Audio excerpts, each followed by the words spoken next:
Hello and welcome to GTFO. And you will notice I'm on my own. They've trusted me. I am on my own and I am finally live. 6 minutes late, but will let me off. The dog's going mad.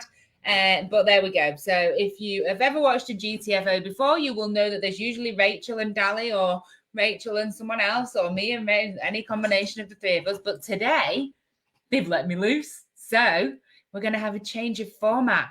No arguing, no rambling, no one interrupting, no one going, well, actually, and Rachel's not here either. So we're going to crack on. Today we're doing top 5 ways to, that's 10, I realised, top 5 ways to optimize images for SEO.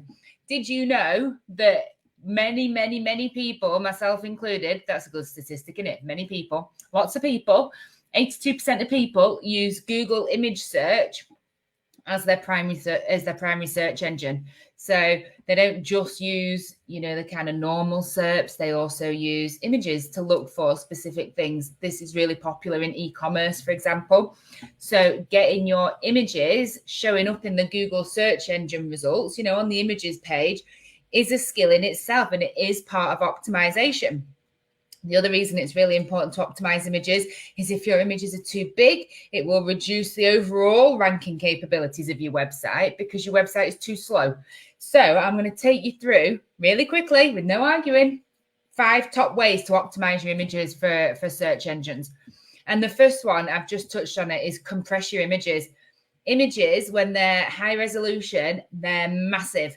And that means they take up a lot of server space and they take a long time to load. Now, in the last kind of 12 months, 24 months, there's been a huge shift of Google towards fast websites. They want websites that load really quickly, that stick in one place. There's not things moving around on the page.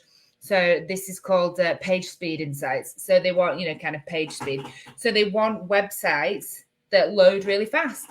And if you've got mega images, they're going to take forever to load. So there's a really quick way you can do it. You can download a plugin onto your website that will compress images. So they literally just compress them when you put them in your library. Or you can upload smaller images, but then there is the kind of risk that you can lose quality there and it doesn't respond well to the screen size. But so a file compressor, an image compressor, is a really good option.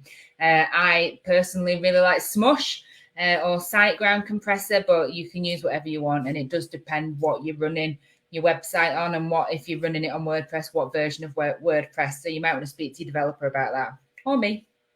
Number 2, get an image title. It's a pet hate when you see images that have got like IMG 0001 dot blah blah blah, and like there's just this most ridiculous nonsensical image title. Search engines, the Google bots will crawl and look for a keyword in that image title. So if you are, say you're selling cardigans and you have a picture of a white cardigan, long sleeve white cardigan, chunky knit cardigan, put that in your image title, because how else are you going to show up on the image search engine result page if the bots don't know what your image is about? So instead of putting like, if for example, you're going to do chunky cardigan, don't put your title as all one word, chunky cardigan.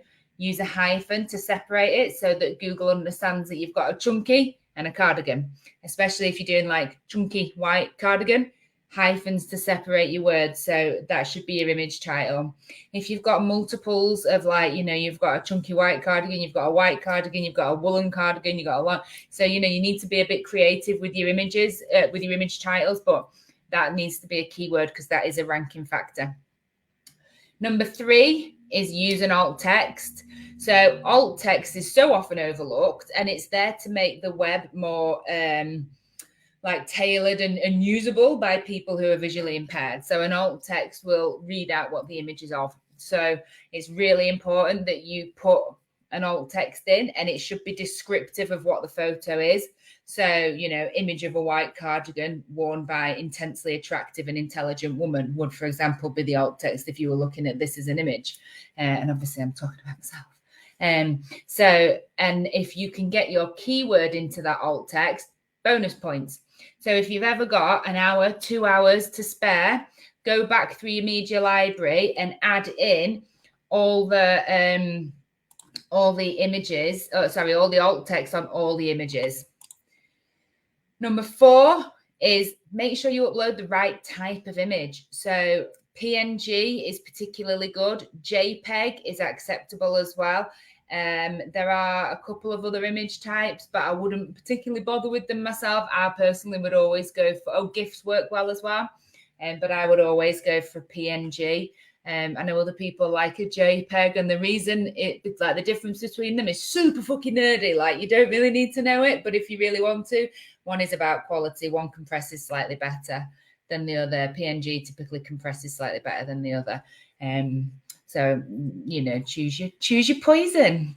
And number 4 is make them unique and relevant. I am so sick and tired of seeing, that's not number 4, that's number 5, of seeing the same stock images repeated over and over and over again, especially in like the corporate world. Like, we're really bad at doing this, using stock photography that everybody else uses. If you're using products, try and, if you're e-commerce, try and get original images of your products. Don't just kind of use the same ones that your stockists are using, that your suppliers are using, because that's not unique. You're not going to rank for that. So if I'm looking for a white chunky cardi, I'm going to find your supplier rather than you if you're using their image, because there's this kind of the canon, where the content originally comes from is important to Google. So use unique original images and make it relevant. So make sure that the image is actually relevant. There is a little bit of kind of toing and froing over the psychology of how people use images on your website and how it affects your bounce rate. So if you've got pictures of smiling happy faces, humans respond really well to other images of smiling happy human faces. So there is a little bit of kind of rumbling research that your bounce rate will be lower, that your engagement will be higher on your website if you use images that as humans we find pleasing. So, pretty faces. So feel free to use mine whenever you want on your website.